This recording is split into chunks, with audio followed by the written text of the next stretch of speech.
Hello, welcome to the Khan Law Studies.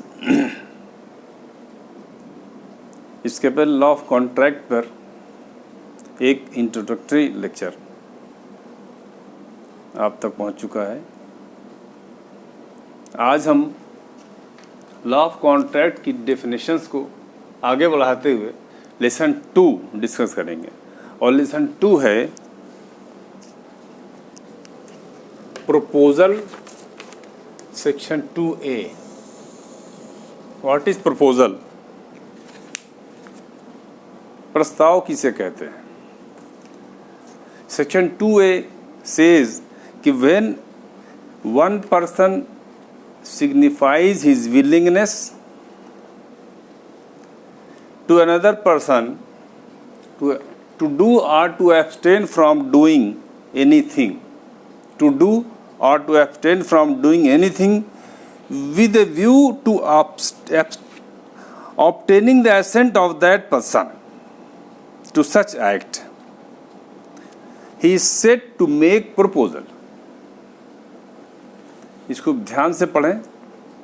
किसी भी act को समझने के लिए उसका बेयर एक्ट समझना ज़रूरी है।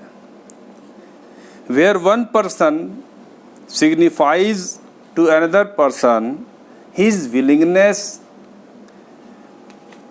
टू डू और to abstain from doing anything with the view to obtaining the assent of that person to such act or abstinence, he is set to make a proposal. Hindi में अगर कहें तो माना जाएगा कि जब कोई एक व्यक्ति किसी कार्य को करने या किसी कार्य से विरत रहने के लिए अपनी इच्छा किसी दूसरे व्यक्ति से जाहिर करता है, यानी उसे कम्युनिकेट करता है, सिग्निफाई करता है, ताकि उस दूसरे व्यक्ति की सहमति प्राप्त कर सके, तो ये कहा जाता है कि ये व्यक्ति प्रस्ताव करता है। Is set to make a proposal. किसी कार्य को करने या कार्य से विरत रहने की अपनी इच्छा किसी दूसरे व्यक्ति से जाहिर करता है ताकि उसकी सहमति से प्राप्त हो जाए, तब कहा जाएगा कि उसने प्रस्ताव किया है। अब प्रस्ताव में क्या ज़रूरी क्या बातें हैं कि जो वर्ड बता रहा है कि सिग्निफाइंग द विलिंगनेस, अपनी इच्छा को जाहिर करना, signifies to another person the willingness to do और टू एब्सटेन फ्रॉम डूइंग। तो पहला पॉइंट इसमें आता है कम्युनिकेशन ऑफ द विलिंगनेस, यानी अपनी इच्छा को कम्युनिकेट करना। इच्छा को कम्युनिकेट करना मस्ट है, यानी दूसरे व्यक्ति तक ये संदेश पहुंचाना, ये कम्युनिकेशन पहुंचना ज़रूरी है। अगर वो कम्युनिकेशन नहीं पहुंचता है तो ये माना जाएगा प्रस्ताव पूरा नहीं हुआ। और how it is communicated section 4 कहता है कि प्रस्ताव की कम्युनिकेशन कब पूरा होगा। The communication of a proposal is complete when it comes to the knowledge of the person to whom it is made. Communication of a proposal, proposal की communication पूरी कब होगी, ये प्रक्रिया पूरी कब होगी?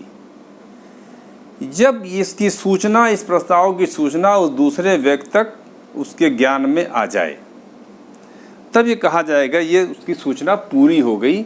ये सेक्शन 4 का पहली लाइन में यही कहा गया है। सेक्शन 4 हम बाद में डिस्कस करेंगे।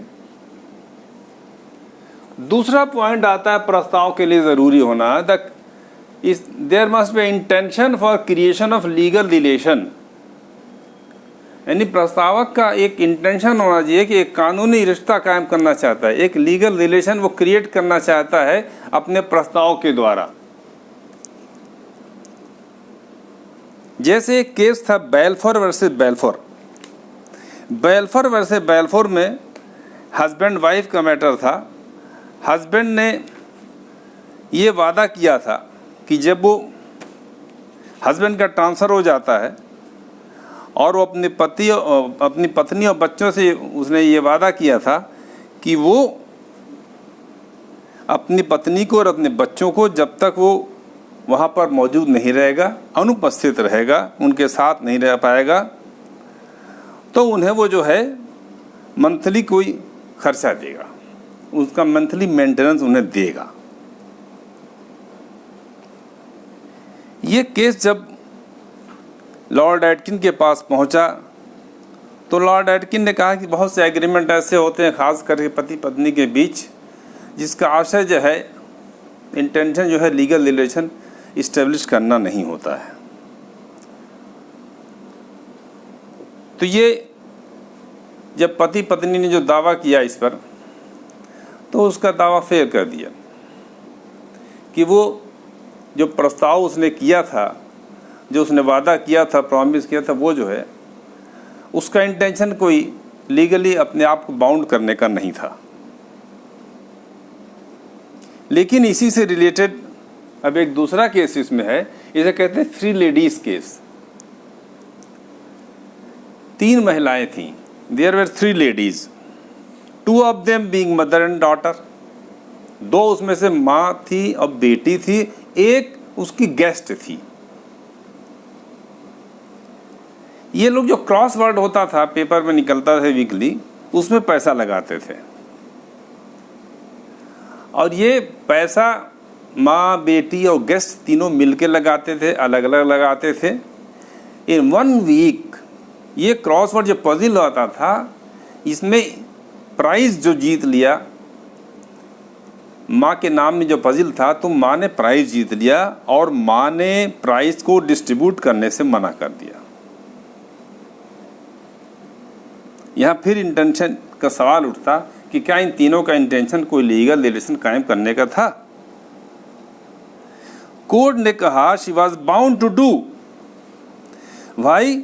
Any reasonable man looking at their conduct would at once conclude that they must have intended to share the prize।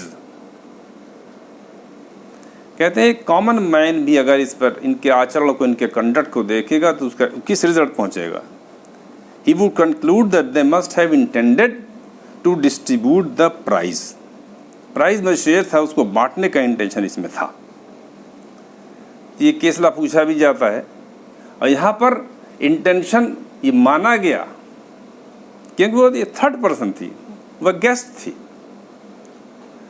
तो यहाँ पर ये माना गया कि इनका इंटेंशन लीगल रिलेशन का था, प्राइज को डिस्ट्रीब्यूट करना ही इनका आशय था, इसलिए मदर बाध्य थी, she was bound to distribute the prize. तो ये इंटेंशन देखा जाएगा कि क्या ये प्रपोजल जो था, क्या it was for creation of legal relation.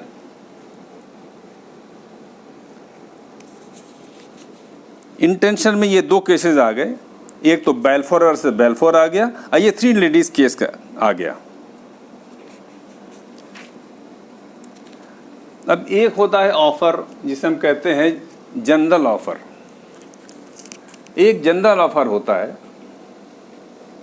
इस हमने यहाँ लिखा है जनरल ऑफर, सामान्य प्रस्ताव कहा जाता है। ऐसा प्रस्ताव which can be made to world at large, ये पूरी दुनिया से एक ऑफर किया जाता है। ये प्रस्ताव जो है किसी व्यक्ति विशेष को नहीं करके, एक पर्टिकुलर सर्टेन पर्सन को ना करके, it is against the world होता है कि जो भी व्यक्ति आगे आए उस प्रस्ताव की शर्तों को पूरी करे तो माना जाएगा कि प्रस्ताव जो उसने शर्तें पूरी कर दी हैं तो ये कॉन्ट्रैक्ट हो जाएगा और इसे कोर्ट इन्फोर्स करेगी। इसका खास मुकदमा बहुत पुराना है, कार्लिल वर्सेस कार्बोलिक स्मोक बाल कंपनी, जिसका केस है कि स्मोक बाल कंपनी एक स्मोक बाल उसने बनाया। एडवर्टाइजमेंट क्या किया उसने कहा, ही will pay £100 to anyone who contacts the increasing epidemic